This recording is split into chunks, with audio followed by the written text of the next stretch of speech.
For more on the limited ceasefire proposal in Ukraine, agreed to by Russian President Vladimir Putin, we're joined by Australia's former ambassador to Russia, Peter Tesch, who is in Canberra this morning. Peter, g'day. G'day, James. Vladimir Putin's reportedly agreed to stop attacks on energy and infrastructure as negotiations take place. Can he be trusted at all? Is he just stalling for time? Well, I don't think we've seen any evidence at all in the past 3 years of any alteration to President Putin's core demands, which amount effectively to the capitulation of Ukraine and a de facto veto for Moscow over Ukraine's future foreign and security policy.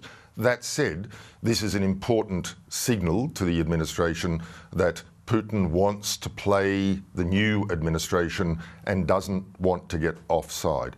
The cessation of strikes on Ukrainian energy infrastructure obviously is very important for Ukraine, but this is not the end. It is one element, and I don't think we've yet seen any particular details about the proposal, the talks that the two presidents have had, but I am sceptical about whether this marks a serious sea change in Moscow's approach to the war. According to the Kremlin, the United States will have to stop arming and sharing intelligence with Ukraine before Russia will agree to a wider ceasefire. I mean, is that a reasonable request? And presumably that puts Ukraine in a much weaker negotiating position.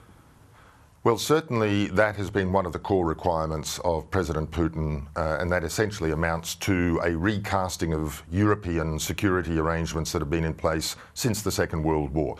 We know that Putin's long-term goal is to see NATO dismantled, America essentially withdraw in security terms from Europe, and so this is still, I think, an indicator that the Kremlin is willing to play the game, but it's going to play a very long game. And of course, any cessation of American assistance to Ukraine will be quite damaging for Ukraine's ability to defend itself against Putin's predations. And we've already seen the willingness of the administration to apply that leverage through ceasing the sharing of intelligence data with Ukraine and a temporary halt in the supply of military aid, both now resumed reportedly, but it indicates how vulnerable Ukraine is to caprice. Well, let's get to Europe. I mean, the rest of Europe is watching on pretty nervously, I think it's fair to say.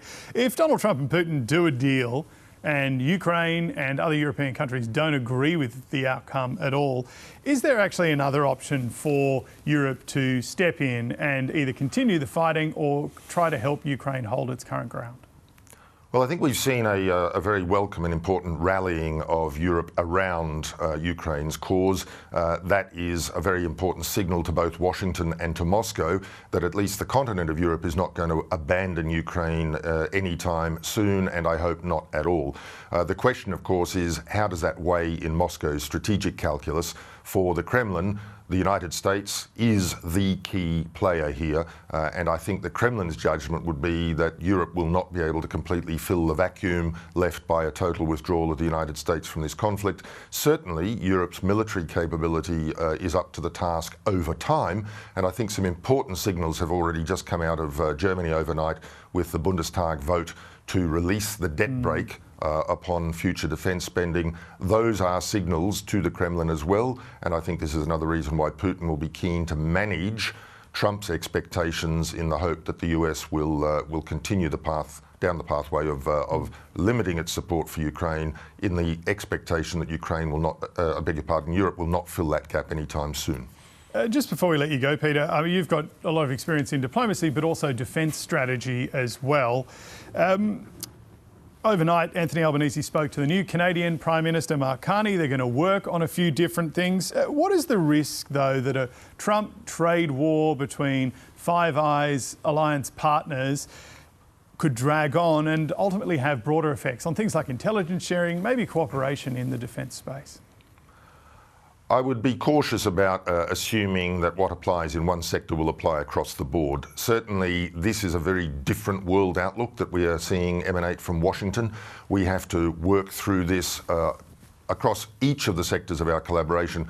But for both the United States and Australia, that fundamental intelligence sharing, military and security cooperation remains of vital importance. And I don't think that we should assume that what happens in one sector will translate across all.